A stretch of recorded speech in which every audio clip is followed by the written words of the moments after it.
कक्षा 10 के मेरे प्यारे विद्यार्थियों, बहुत बहुत स्वागत है आप लोगों का आज के इस नए वीडियो में। मेरे प्यारे विद्यार्थियों, आज हम लोग एक नए विषय, नए तथ्य और नई चीज़ के साथ आपके पास उपस्थित हैं। आइए देखते हैं क्या है आज आपके लिए। प्यारे विद्यार्थियों, आप देख सकते हैं कक्षा 10 और कक्षा 10 में विषय हिंदी भाषा। हिंदी भाषा में पाठ रस। किस पाठ की बात हो रही है?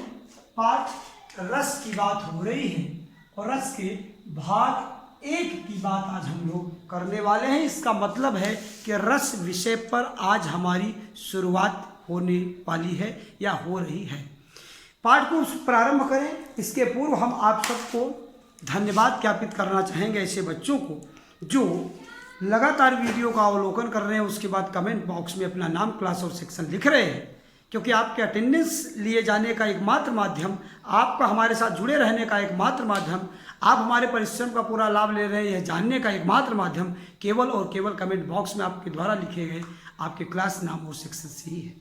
तो मेरे प्यारे विद्यार्थियों, रस विषय पर हम चर्चा प्रारंभ करें इसके पूर्व हम आपसे बताना चाहेंगे कि इसके पहले रस विषय से पहले हम लोग पद परिचय पाठ पर बात कर रहे थे, चर्चा कर रहे थे कि लंबी चर्चा हमारी पद परिचय पर हुई। उसके हर एक पाठ को हमने 2-2, 3-3 वीडियो, चाहे काल हो, चाहे कारक हो, चाहे विशेषण हो, चाहे क्रिया हो, चाहे कर्ता हो, चाहे लिंग हो, चाहे वचन हो, चाहे पुरुष हो, जो भी चीज़ें हमारे पास आई मेरे प्यारे विद्यार्थी, मैंने खूब मनोयोग के साथ, पूरे परिश्रम के साथ 2-2, 4-4 वीडियो सब टॉपिक पर बनाकर एक अच्छी तैयारी के मुकम्मल मटेरियल आपको देने का काम किया। आप अवलोकन करते रहिएगा, अपनी कॉपी में मैटर्स को लिखते रहिएगा। निश्चित रूप से एक गुड क्वालिटी ऑफ कलेक्शन आपके पास होगा, ये मेरा पूरा विश्वास है। प्यारे विद्यार्थियों, अभ्यास कार्य को लगातार करते रहिएगा, उसके लिए मुझे बार बार आपसे कहना न पड़े। आप अपने लगातार अभ्यास कार्य के माध्यम से ही एक मजबूत, एक अच्छे विद्यार्थी बनने में सफल हो पाएंगे। तो प्यारे विद्यार्थियों, आइए चर्चा करते हैं। रस की बात है, मैंने एक बात लिख दिया कि रस ऑब्लिक कर दिया आनंद। ज़्यादातर लोग रस का अर्थ आनंद से लेते हैं।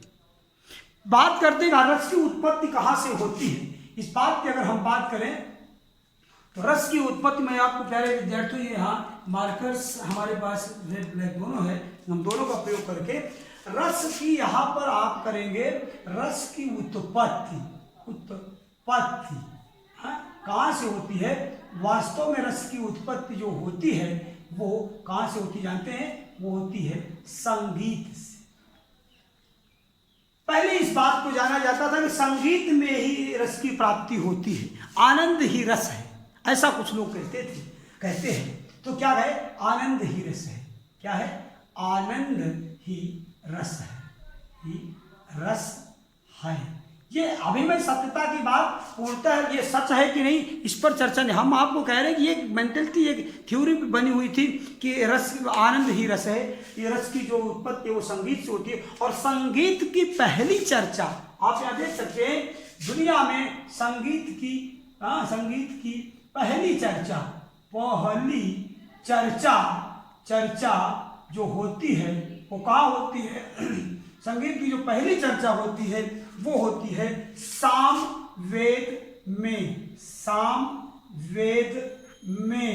इसकी किसकी? संगीत की पहली चर्चा सामवेद में होती है।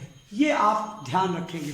ऋग्वेद, यजुर्वेद, सामवेद, अथर्ववेद। ऋग्वेद, सामवेद, यजुर्वेद, अथर्ववेद। ऋग्वेद में क्या था? यज्ञ को करने और कराने के विधि विधान की बात, यज्ञ के याज्ञिक श्लोकों की चर्चा थी। हाँ, यजुर्वेद में क्या मिलता है? यजुर्वेद में उनको कराने को पुरोहित के माध्यम से श्लोकों और नियमों कानूनों की बात है। अथर्ववेद में क्या है? अथर्ववेद चंपू काव्य में लिखा गया, मतलब गद्य और पद्य दोनों में लिखा गया एकमात्र वेद जो है वो आपका क्या है? अथर्ववेद है। और सामवेद में संगीत की चर्चा है, यज्ञ के समय में गाए जाने वाले मांगलिक गीतों की चर्चा है, श्लोकों की चर्चा है सामवेद में। तो आप अब समझ लीजिए कि दुनिया के सबसे प्राचीन जो ग्रंथ हैं वो वेद हैं, और वेदों में सामवेद में संगीत की पहली चर्चा मिलती है। हाँ, संगीत की पहली चर्चा कहाँ मिलती है? सामवेद में। ये तो बात हुई संगीत की, क्यों? क्योंकि संगीत से ही रस की उत्पत्ति हुई है। अब बात करते हैं कि रस की पहली चर्चा कहाँ पे मिलती है, इस बात पर आते हैं। हम लोग यहाँ बात करते हैं, यहाँ पर एक नया पॉइंट बनाकर कि रस की पहली चर्चा कहाँ पर होती है। तो रस की पहली चर्चा अगर हम बात करेंगे तो भरत मुनि के नाट्य शास्त्र में होती है। मेरे प्यारे विद्यार्थियों, यहाँ पर बात करेंगे, कहाँ पर बात करेंगे? नाट्य शास्त्र में होती है। और ये नाट्य शास्त्र के जो रचयिता हैं, इसके रचयिता कौन है? नाट्य शास्त्र के रचयिता कौन है? भरत मुनि है नाट्य शास्त्र के रचनाकार। भरत मुनि के नाट्य शास्त्र में ही रस की पहली चर्चा मिलती है। और यहाँ पर स्थायी भावों के आधार पर भरत मुनि ने क्या कहा था, यहाँ पर आप लिखेंगे पॉइंट नंबर 1 करेंगे कि भरत क्या है? भरत मुनि के अनुसार रसों की कुल की संख्या भरत मुनि के नाट्य शास्त्र में जो रसों की चर्चा हुई है वो कुल हुई है 8 रसों की चर्चा। अब आपसे कोई पूछे कि मूलतः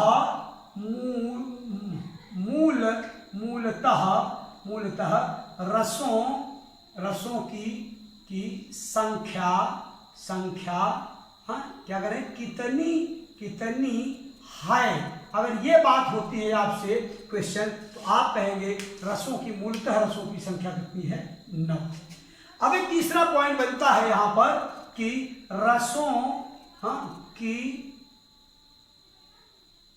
कुल संख्या कितनी है।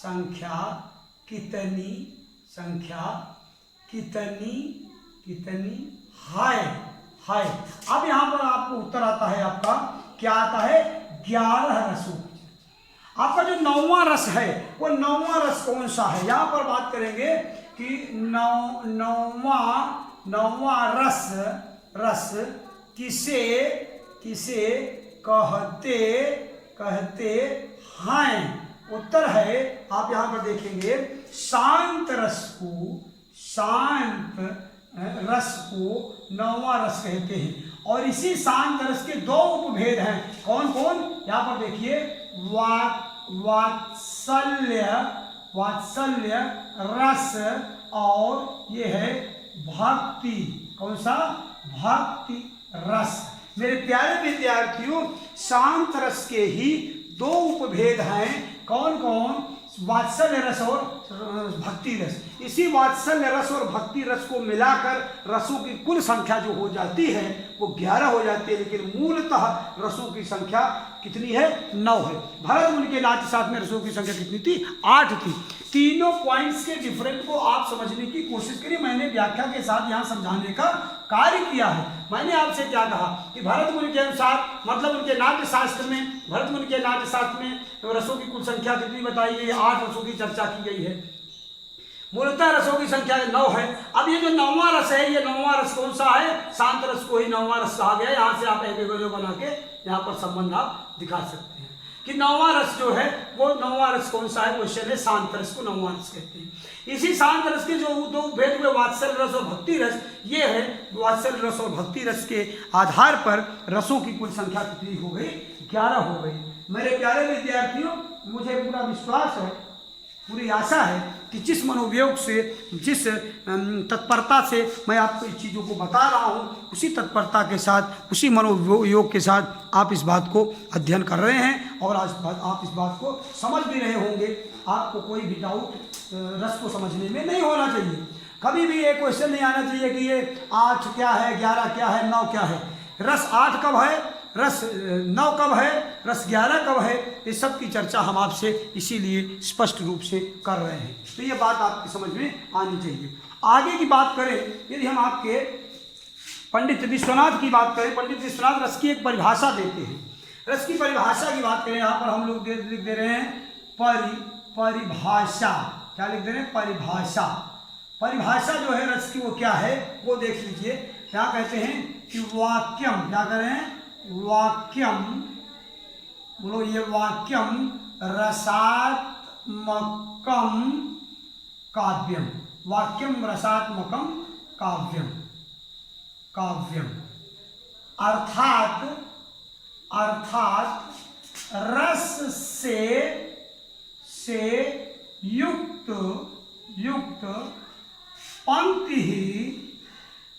पंक्ति ही काव्य है। मतलब उसी को कविता कहेंगे जिस कविता की पंक्तियां रस से भरी हुई हों, उसी वाक्य को, मतलब वाक्यम रसात्मकम काव्यम। अगर रस से युक्त पंक्ति नहीं है तो वो कविता नहीं कही जाएगी। इस बात को आप ध्यान में रखेंगे और इस बात को कहते हैं पंडित राज विश्वनाथ। पंडित विश्वनाथ के का कथन है, किसका कथन है? पंडित। इसको हम लोग रेड मार्कर से करते हैं।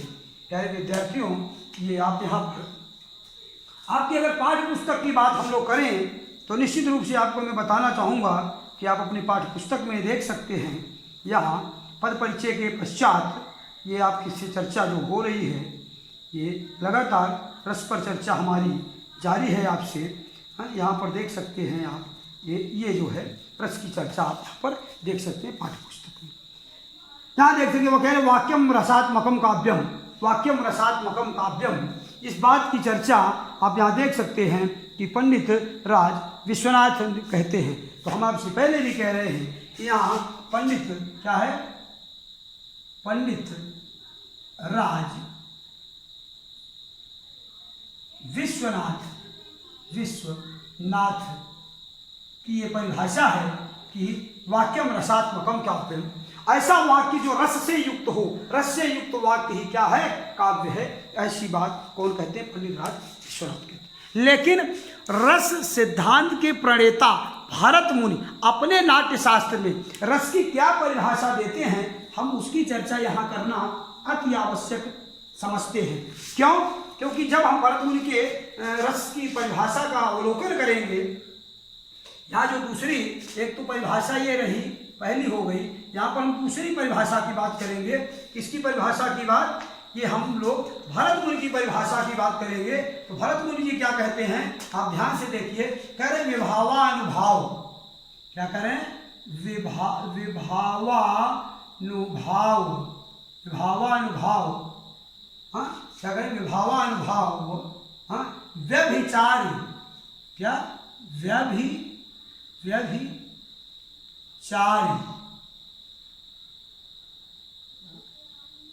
व्यभिचारी, हाँ सारी, संयोगाद्रस,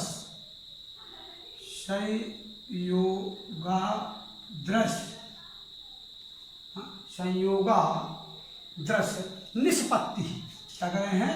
निष्पत्ति।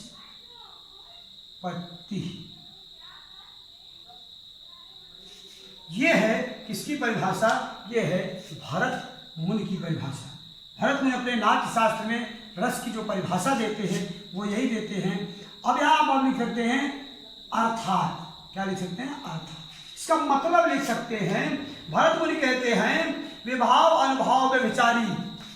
विभाव अर्थात देखिए, विभाव अनुभाव, विभाव अनुभाव व्यभिचारी,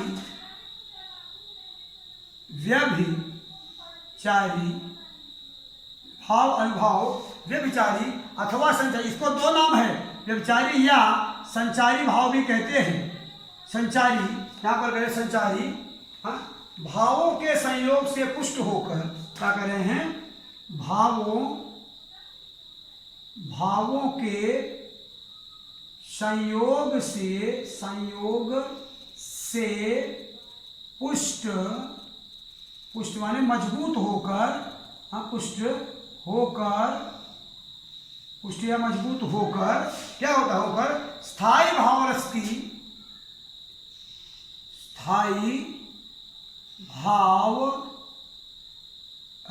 की क्या करता है? रस की स्थिति को प्राप्त होता है। रस की स्थिति को प्राप्त होता है। ये बात इसकी है, ये बात भरत मुनि की है। मेरे प्यारे विद्यार्थियों, भरत मुनि की चर्चा यहाँ पर होती है। अब यहाँ 4 बातें आती हैं। भरत मुनि की परिभाषा से हमको कितनी बातें मिलती हैं? 4 बातें। पहले तो आप समझने की कोशिश क्या कह रहे हैं? कह रहे हैं कि विभावानुभाव व्यभिचारी संयोग द्रास रस निष्पत्ति ही, ये बात कह रहे हैं। आप समझिए, कह रहे हैं कि विभाव, अनुभाव, व्यभिचारी या संचारी एक नाम है, इन भावों के संयोग से पुष्ट होकर स्थायी भाव रस की स्थिति को प्राप्त होता है। मतलब ये 4 चीजें हैं, विभाव, अनुभाव, संचारी या व्यभिचारी तथा स्थायी भाव। ये है रस के 4 अवयव। एक नया क्वेश्चन बनता है। नया क्वेश्चन क्या बनता है? पॉइंट देखिए, यहाँ पर एक आपको नया क्वेश्चन बनता है स्टार बना के। यहाँ भी हम लोग स्टार बना रहे हैं, यहाँ भी स्टार बना रहे हैं हम लोग। यहाँ पर आप देख सकते हैं, ये भी स्टार की बात है और एक स्टार यहाँ बना है। और ये क्या कहता है? रस के कुल कितने अवयव हैं? इसका उत्तर आपके सामने है। रस के कुल 4 अवयव हैं। कितने हैं? 4। ये 4 कौन कौन से अवयव हैं आप देख सकते हैं। नंबर 1 विभाव, दूसरा अनुभाव, व्यभिचारी भाव और स्थायी भाव। ये 4 अवयव हैं। मेरे प्यारे विद्यार्थियों, अभी इस बार बोर्ड एग्जामिनेशन में, मेरे प्यारे विद्यार्थियों, आपके बोर्ड एग्जाम में, बोर्ड की परीक्षा में अभी इसी बार ये बात आपसे अर्थात आपके ऐसे बड़े भाइयों से और बहनों से जो क्लास 10th की परीक्षा में शामिल हुए थे, उनसे ये बात पूछी गई थी कि आप बताइए, परिभाषा पूछा था किसका? इसी का पूछा था, व्यभिचारी भाव की परिभाषा, संचारी भाव की पूछा था। और बहुत सारे बच्चे सफल रहे बताने में उत्तर, लेकिन कुछ बच्चे उत्तर नहीं बता पाए। कारण उसका क्या था? कुछ बच्चे ध्यानपूर्वक अध्ययन नहीं कर रहे थे। और कोई बात थोड़ी थी, केवल इतनी सी बात थी कि आप वो लापरवाही हमारे और आपके द्वारा नहीं होनी चाहिए। थोड़ी सी चर्चा हम लोग गृह कार्य की करते हैं, फिर इसको और अच्छे से समझेंगे। यहाँ पर हम लोग गृह कार्य की चर्चा करेंगे। गृह कार्य हमारे लिए आज के लिए क्या है, आप समझने की कोशिश करिए। यहाँ पहला गृह कार्य क्या कहता है? पहला गृह कार्य कहता है कि रस पाठ से ये होमवर्क नहीं है, बल्कि उपलब्ध, क्या कहेंगे? उपलब्ध माने ये जो आपको प्राप्त है, यहाँ उपलब्ध अध्ययन सामग्री को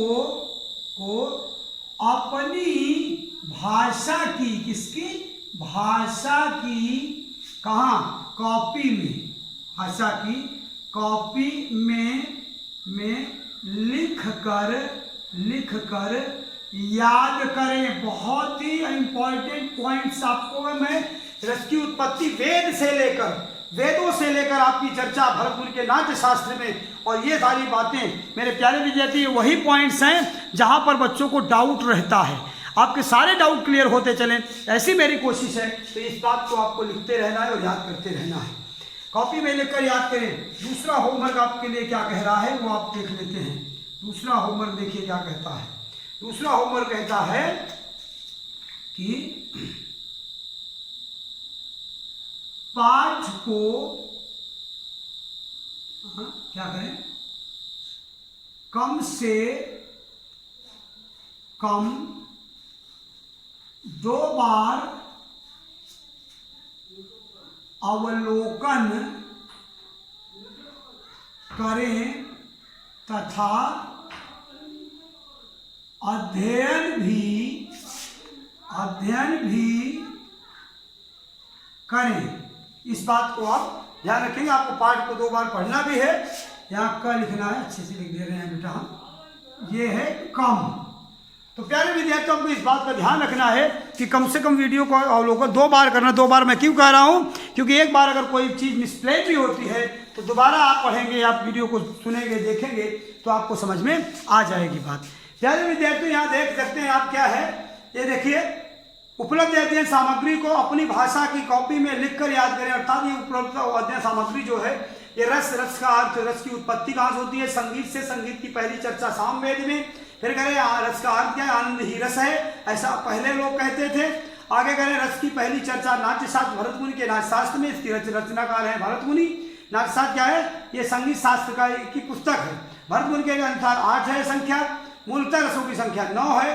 रसों यहाँ करें बिंदी दे देंगे। रसों की कुल संख्या कितनी है? 11 है। 9वां रस कौन है? शांत रस को 9वां रस कहते हैं। वात्सल्य और भक्ति 2 रस मिलकर 11 हो जाते हैं। परिभाषा आप देख सकते हैं, पंडित राज विश्वनाथ की भी परिभाषा है और इसकी परिभाषा जो है भरत मुनि की परिभाषा है। इसको यहाँ लिख देंगे। क्या लिखेंगे? किसकी परिभाषा है ये? यहाँ पर लिख दीजिए, ये भरत मुनि की परिभाषा है। इस बात को ध्यान रखेंगे, भरत मुनि की परिभाषा। इस पूरे अध्ययन सामग्री को अपनी अभ्यास कॉपी में लिखिएगा। मेरे प्यारे विद्यार्थियों, इस आशा और विश्वास के साथ कि हमारे द्वारा उपलब्ध कराई गई अध्ययन सामग्री का आप पूरा लाभ ले रहे होंगे। अपनी नोट कॉपी में जरूर लिखते रहिएगा। इन्हीं शुभकामनाओं के साथ आप स्वस्थ रहें, सुंदर रहें, अध्ययन करते रहें। आज के लिए इतना ही। मिलते हैं नेक्स्ट वीडियो में। तब तक के लिए धन्यवाद।